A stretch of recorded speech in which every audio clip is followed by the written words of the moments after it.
So a little while ago, I did a study on the causes of downtime in MySQL. There's a lot of myths out there about what causes downtime in MySQL and in databases in general.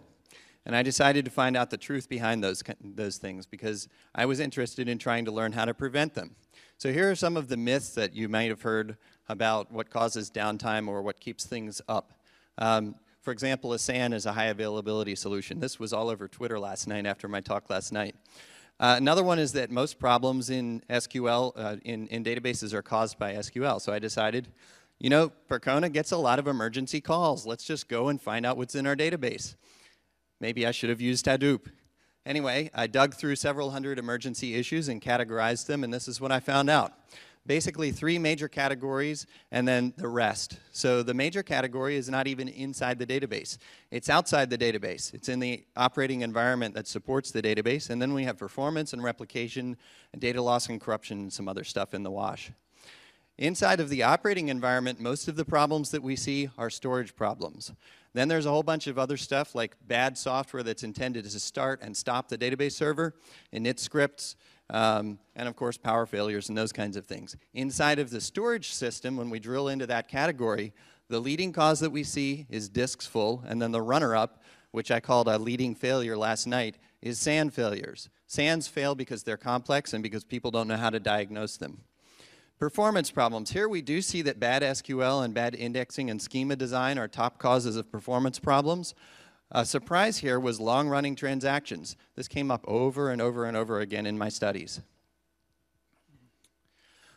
Replication problems are usually ostensibly caused by humans who do something bad, but the real root cause here, humans are never a root cause. The real root cause is that replication is just fragile in MySQL and easy to break. Human error is always caused by a bad tool or a system. Data loss and corruption never comes from InnoDB in the sample of issues that I studied.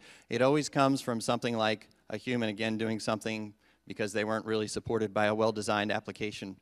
When I drilled into these things and tried to categorize not just where they occurred, but why they occurred and how they could be prevented, I found that there really is no root cause.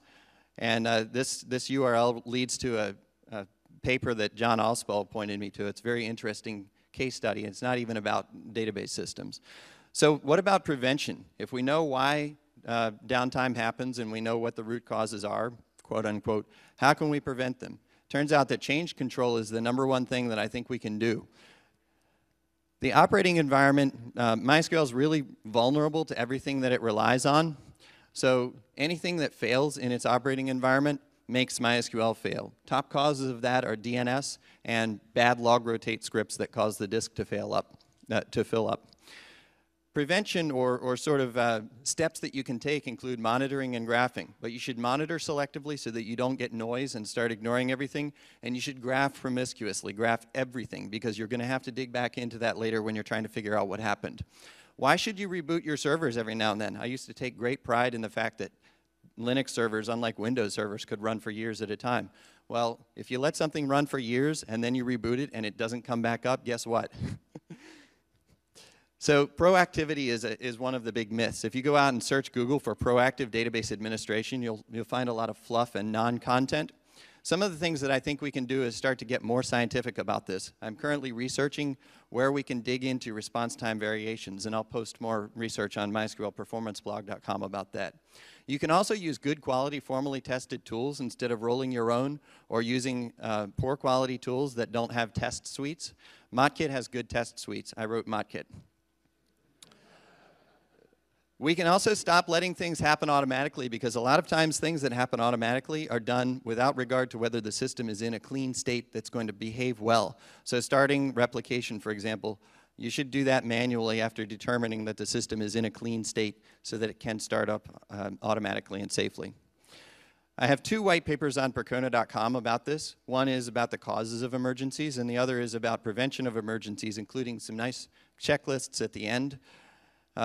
I think that you should go through these checklists and pick things that are useful to you in your environment, and then you should make it someone's job, decide what to do, and put it on their schedule. And somebody needs to follow through on these kinds of things.